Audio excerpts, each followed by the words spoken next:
Gun Talk is brought to you by Ruger, Springfield Armory, Nosler, and Alien Gear. This is as close to a real situation as possible. We were hot. I could feel my heart rate up. It was an enclosed breathing space. That was stress.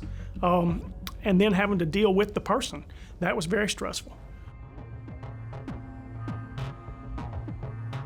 Tommy did well, but Wes has some thoughts on how to improve and a suggestion on muzzle discipline. They head to the range where real ammo can be used for live fire. What I want you to do is I want you to come out of the holster, good, solid, straight up, and then punch straight at the target. Give me a controlled pair on the target. Two controlled shots.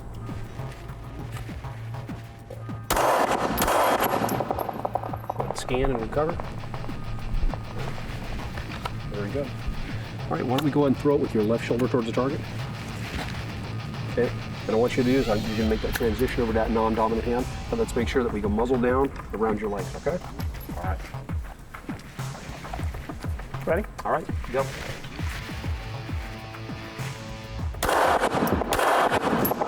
Scan and recover.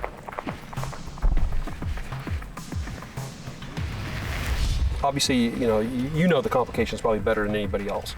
Right. And something you become accustomed to, but I think what a lot of people don't realize is that this is part of everybody's day. Everybody is in a seated position, whether they're driving their car, eating, whatever the case may be. Right. So, I mean, from your perspective, not just from a mobility impaired, but also from just a guy on the street, I mean, you think these are important skill sets? Oh, most definitely, especially not sweeping. I had actually never thought of this. I've always tried to position myself where I didn't sweep, but this is a lot better than what I've been doing. So that's a good skill to have.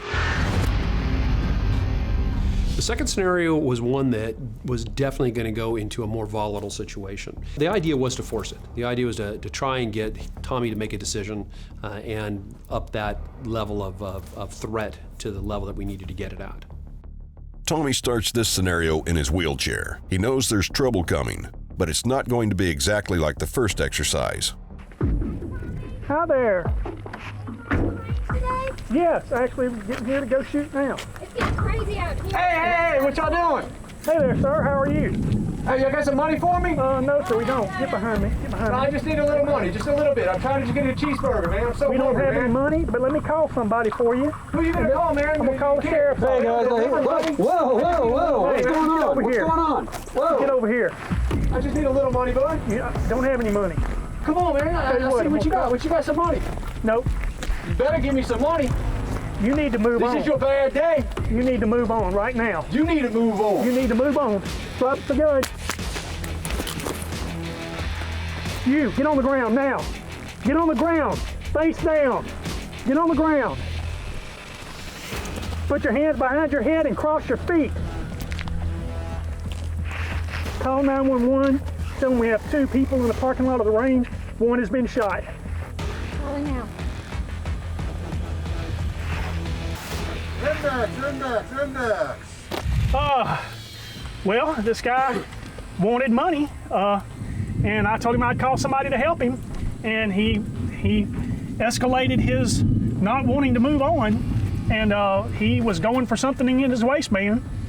That's where a lot of people carry a firearm, and when I saw what looked to be a revolver, I shot him. Tommy did fantastic. The suspect presented himself, and the suspect got dispatched. Now, the additional role player that walked through the scenario, which was myself, hung around.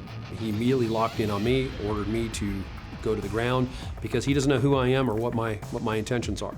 And then I could hear, because I was face down on the ground, that he was giving commands to have somebody call 911 and tell them what the situation was, which was fantastic. Handgun shooting is a diminishable skill. Handling firearms is a diminishable skill. You need to do some of this stuff on your own, civilian or law enforcement. Alan and his daughter, Jenna, face a scenario that actually happened, pulled from the Crimson Trace files. A letter detailed how an attacker tried to set a woman on fire. Today, Alan faces the horrible spectacle of seeing someone trying to set his daughter on fire. Get away from it. Get away from her now. Get away.